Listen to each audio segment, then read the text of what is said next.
Halos maubos na yung luha ko sa kakaiyak. Hindi ko alam kung paano ko ipapaliwanag ang lahat kay Vice. Baying sa mga barkada namin. Siyempre, ipinaliwanag ko ang mga nangyari. Di ko talaga akalaing mangyayari ang ganitong bagay sa amin ni Vice. Salamat naman at pinakinggan ako ng mga kaibigan namin. Kailangan lang daw pag-usapan namin ni Vice ang tungkol dito. Pero paano nga ba kami mag-uusap? Gayong hindi ko siya makontak. Umuwi kami ng boarding house baka sakaling nandoon ito. Pero wala siya pagdating namin doon. Jackie, relax lang. Iinit ka na Kailangan ko siya makausap. Kailangan namin mag-usap. Please. Kahit anong gawin ko, hindi ko magawang i-relax ang sarili ko. Hindi dapat nangyayari to. Hindi ko yata kakayaning magkakahiwalay kami dahil lang sa bagay na to. Siya lang ang mahal ko. Siya lang. Bakit ba nangyayari to? Sino bang baliw na nagpakalat niyan? Sino pa? Iba kasi Tom.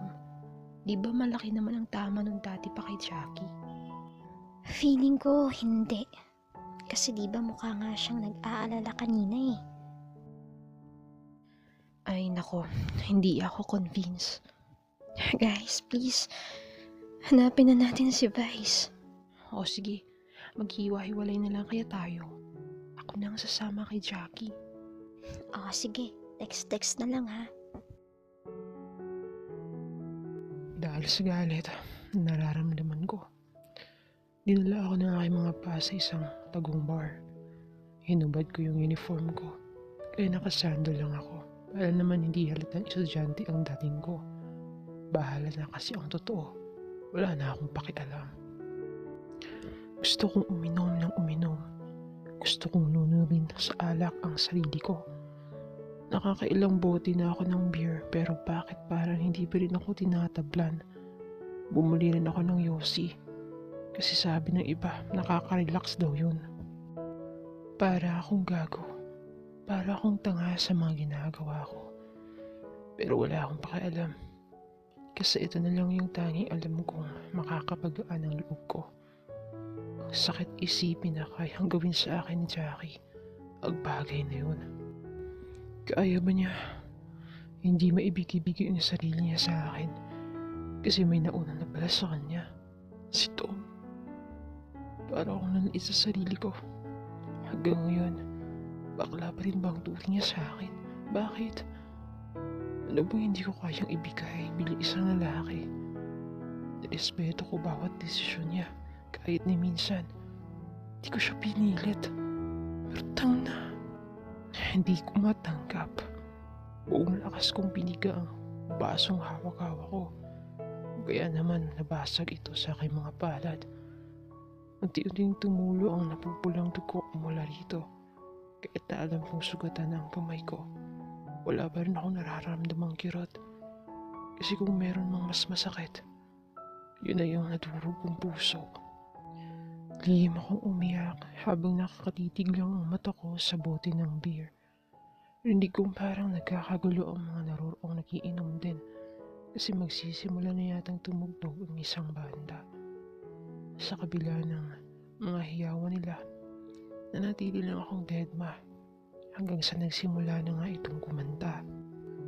Maganda ang boses niya, malamig at malambing. Babae pala ang vokalista ng banda.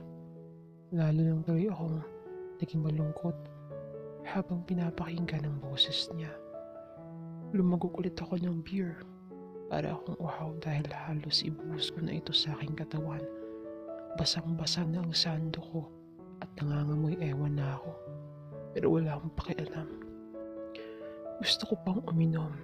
Pagkatapos, kung maubos ang isang bote, wala sa sarili kong napatingin sa stage kung saan kumakanta ang isang magandang babae pala.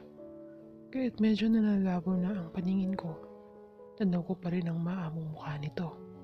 Ang ganda niya. Maging ang hubog ng katawan nito ay sadyang kaakit-akit. Umagay rin sa kanya ang curly niyang buhok. Di ko lang sure kung natural lang yun or hindi. Pero sa isang gaya kong lalaki, Lahat na nakikita ko sa kanya ay perfect. Natawa ako nang bigla akong naisip na gumanti sa girlfriend ko. Girlfriend? Yun ang mas nakakatawa pala. Di ko alam kung gugustuhin ko pa bang ipagpatuloy ang nasimulan naming dalawa. Iginago niya ako eh. Iniisip ko pa lang na may nangyari sa kanal nito. Makaramdam ko, ikamamatay ko na. Isang napakalaking penitensya ito para sa akin. Bakit ganon? Bakit niya nagawa sa akin yun? Ito ang tanong na paulit-ulit kong binibigkas sa sarili ko. Napuntahan na namin ang mga lugar na posibleng puntahan ni Vice, pero hindi pa rin namin siya magilap. Kakalabas lang namin sa isang bar kung saan dun kami madalas nag-hangout. Nag-try na din kami sa mga kalapit na bar pero wala. Kahit ni anino ni Vice kaming natagpuan.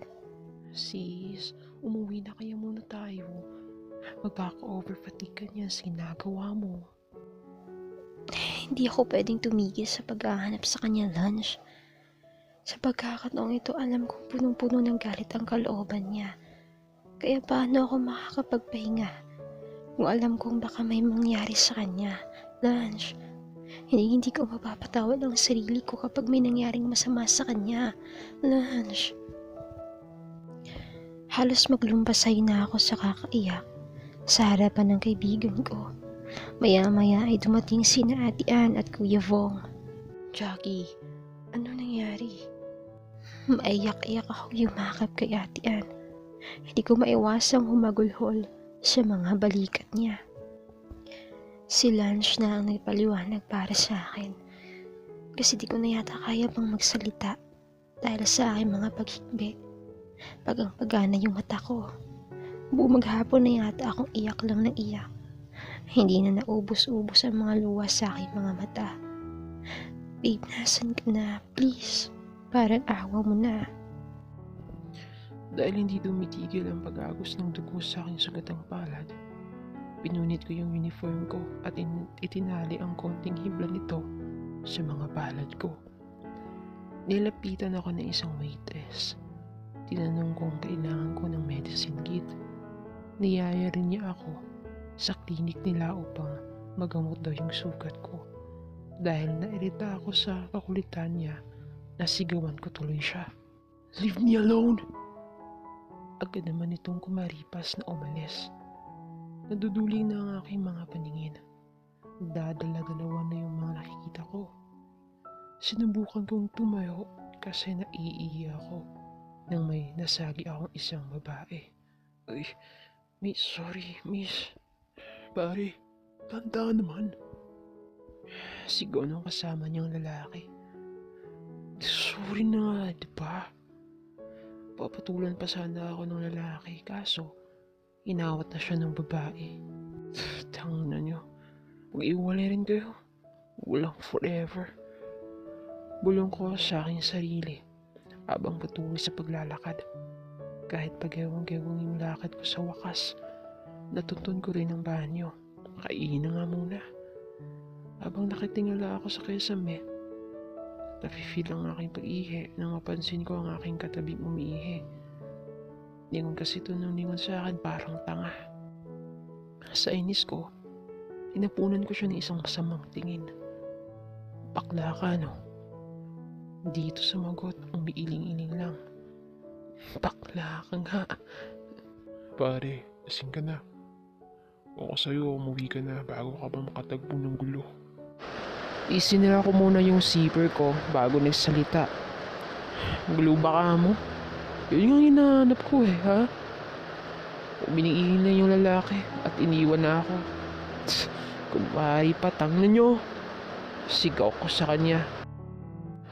Paglabas ko ng CR, muntik na akong matumba. Putik na hindi pa ako lasing. Kumakapit ako sa bawat nahahawakan ko. Nang bigla na naman akong mabangga. What the fuck are you doing, man? Negro pa talaga yung nakabangga ko. Pakyuhin mong mukha mo. Susundukin na sana ako ng pangit na negrong ito nang may isang magandang babaeng pumagitna. Hey, stop. Please, he's drunk. I'm sorry. Agad namang kumalma ang foreigner at umalis. Binilingan ako ng tingin ng babaeng nagtanggol sa akin. Okay ka lang ba? May sugat ka. Nilagay niya ang mga kamay ko sa balikat niya at inalalayan akong maglakad. Dinala niya ako sa hindi ko alam kung saan. Nawawala na yata ako sa sarili ko dahil sa kalasingan. Basta huli kong naalala, naiga ako sa isang malambot na kama. Ayoko ipikit ang mga mata ko ngunit kusa na lang itong nagsara. Ang alam ko lang siya yung babaeng vocalist ng banda na tumugtog kanina. Hanggang sa tuluyan na akong nawala ng ulirat. Ako si Karil, K for short. Vokalist ako ng isang kakasimula pa lang na banda ng Sponge Cola. Kagroup ko ang aking boyfriend na si Yael.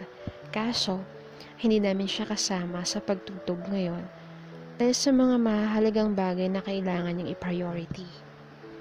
Habang kumakanta ako, kanina ko pa napapansin ng nag-iisang lalaking ito na umiinom. Masyado yatang mabigat ang pinagdadaanan ng taong ito kaya ganon. Isaktong nasa CR din ako kanina at buti na lang dumating ako bago pa siya nasuntok ng foreigner na yon. Kawawa naman ang baby face nitong muka kung masusuntok lang. Pinagbasdan ko siya. Estudyante pala talaga yata ang isang to. Halata sa suot ng pants at sapatos. Habang tulog, binamot ko ang nagdudugo niyang mga palad. Binihisan ko rin siya ng damit kasing basang-basa na yung sando niya. Sino kaya ang pwedeng matawagan para sunduin ang lalaking ito? Nagising ako dahil sa sobrang sakit ng ulo ko. Ang liwanag pati ng paligid. Bumangon ako mula sa aking pagkakahiga. Napansin kong iba na yung suot ko. Hala, sino nagbihis sa akin?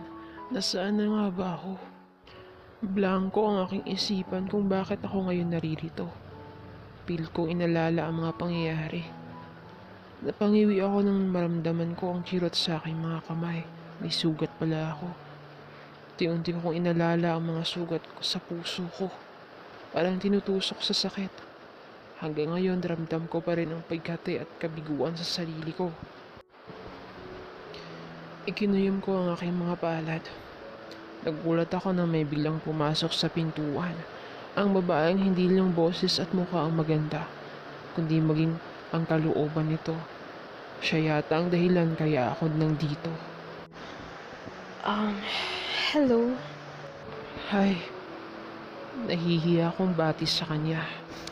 Ising ka na pala. Gusto mo ba magkape? Ha? Di ba ako nakakasagot? Nagsalita na siya. Wait. Pagtitimpla lang kita ng kape ha? At muli itong lumabas ng kwarto. Tumuyo ako sa kama at sinubukang hanapin ang uniform ko. Sa aking paghahanap, napansin ko ang isang picture frame. Yung magandang babae kasama ang isang parang rockstar ang dating na lalaki. Halos 3 pictures ang mga naruroon, kaya nainisip ko, boyfriend niya siguro ang lalaking ito. Ewan ko pero bakit may bagay ng isipan ko nagsasabing sayang naman. Maghiwalay din kayo. Nagulat ulit ako nang biglang bumukas ang pinto. Talagang hindi yata mahilig kumatok ang babaeng to. Walang respeto. Sabagay, kwarto niya naman yata to kaya maaari siyang pumasok dito kahit kailan niya gusto. Magkape ka muna. Pambawala ng hangover. Nilapag nito ang isang mug of coffee. Samantala yung isa hawak-hawak niya. Umupo ito sa maliit na center table na naroroon.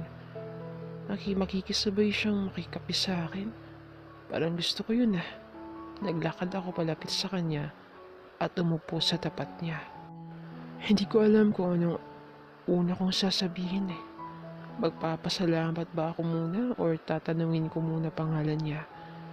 Bigla akong nadarang habang kaharap ko siya. Grabe ang ganda niya kasi. Tapos ang sexy niya sobra. Talagang naka-sleeveless pa siya. Kita ko tuloy ang cleavage niya. Naku ng patakting. Nakakalibog ng sobra. Nirelax ko ang sarili ko. Lalo nang Namumuong pagnanasa sa sarili ko. Hindi naman ako ganun kabastos para sungguban ng isang babaeng hindi ko naman kilala. Isa pa, mukhang taken na siya. Boyfriend mo? Tinapunan ko ng tingin ang litrato nila ng lalaking yon. Nagulat talaga ako sa lumabas ng bibig ko. Nahiya tuloy ako bigla. Talaga yun ang una kong tinanong sa kanya. Crazy. Ha? Yup. Matipid niyang sagot. Nalungkot tuloy ang puso ko. I see. Anyway, thank you nga pala. You're welcome. Grabe. Grabe ang ganda talaga niya. Ang cute-cute niyang umiti. Naalala ko tuloy ang mga ngiti ni Jackie. Muli na namang may tumusok sa puso ko. By the way, I'm Vice. And you are? Inabot ko ang aking palad upang makipag-shake hands sa kanya. Yung sagatang palad ko pa ang nauna kong iabot sa kanya. Kaya pinalitan ko ng kaliwa kong kamay. Sorry. It's okay. I'm Karil. You can call me Kay for short. Okay. Nice name. Okay. Okay. Nice to meet you, Kay. Habang nakikipag-shake hands ako sa kanya, titig na titig ako sa mga mata niya. Ang lambot pati ng palad niya. She is almost perfect. Ang swerte naman ng boyfriend niya. Lasing na lasing ka kagabi. And you're talking about Jackie? Is she your girlfriend? Bigla akong nalamig nang marinig ko ang pangalan ng girlfriend ko. Pinabanggit ko pala ang pangalan niya kagabi. Wala akong maalala. Umanap po na ako ng hangin sa katawan bago ako nagsalita. Oo. Yun lang ang sinagot ko. Ano pa nga bang sasabihin ko? Ang hirap namang sabihin ko sa kanya ang dahilan kung bakit ako naglasing. Siguradong pagtatawanan lang ako nito. I see. My LQ. Talagang tinanong niya pa ang bagay na yun? Oo eh. Okay lang yan. It's a part of relationship. I don't think so. Parang gusto ko nang makipaghiwalay. Malungkot kong binikas ang mga salitang ito.